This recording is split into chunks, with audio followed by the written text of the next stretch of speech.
Ju njohim me edicionin informativ të lajmeve. Kjo është Radio 7. Bashkimi Demokratik për Integrim bëthirje për unifikim të faktorit opozitar. Arta Bilali Zendeli nga BDI tha se përmes një kumtese do të bëhet thirrje partive politike që të bashkangjiten Bashkimi Demokratik për Integrim. Bashkimi Demokratik për Integrim si parti serioze pas mbajtjes së Këshillit të Përgjithshëm do të lëshon një kumtesë me të cilën do t'i fton të gjitha partitë politike, të cilat duan të bashkangjiten dhe e shohin si të nevojshme të bashkangjiten në Bashkimin Demokratik për Integrim si parti politike. Bilali Zendeli tha se kësaj thirrje mund t'i përgjigjen të gjitha partitë që duan dhe e shohin të nevojshme bashkangjitjen me BDI-n. Sekretari i përgjithshëm i Aleancës për Shqiptarët në Republikën e Maqedonisë së Veriut, Blerand Ramadani, është kundër krijimit të një qeverie teknike përpara zgjedhjeve. Në një kumtesë ai theksoi se Aleanca për Shqiptarët e sheh me maturit çdo përpjekje për ta shndruar çështjen e qeverisë teknike në temë presioni apo kalkulimi politik. Ky mekanizëm është i përcaktuar qartë me ligj dhe lidhet drejt për drejt me afatet zgjedhore dhe funksionimin normal të institucioneve të shtetit, deklaroi nga Aleanca për Shqiptarët.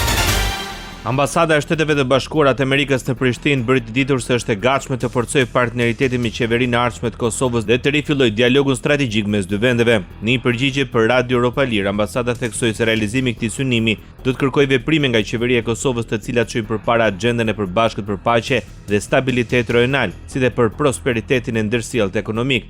Këto qëndrime u shprehën në përgjigje të pyetjes se si Shtetet e Bashkuara planifikojnë bashkëpunimin me qeverinë e ardhshme të Kosovës, që pritet formohet pas zgjedhjeve të parakohshme parlamentare të 28 dhjetorit. Në këto zgjedhje, lëvizja vetëvendosje e kryeministrit në detyrë Albin Kurti fitoi me mbi 51% të votave. Rajoni.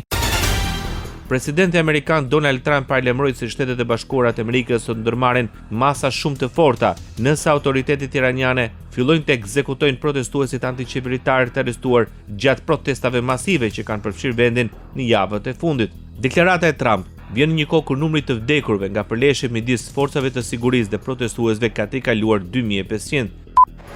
We will take very strong action. If they do such a thing, we will take very strong action. Nëse bëjnë diçka të tillë, ne do të ndërmarrin masa shumë të forta, tha Trump, duke shtuar se ishte në dieni të numrit shumë të lartë të viktimave në demonstratat që kanë zgjatur më shumë se 2 javë në të gjithë Iranin.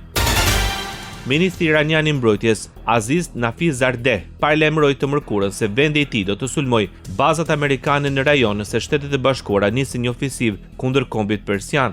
Ai deklaroi se të gjitha bazat amerikane dhe bazat ushtarake të vendeve të tjera në rajon që ndihmojnë Shtetet e Bashkuara në sulmin ndaj Iranit do të konsiderohen objektiva legjitime.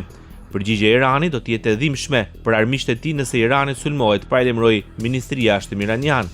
Në këtë kohë, Irani po përballet me protesta masive në mbar vendin për rrëzimin e regjimit.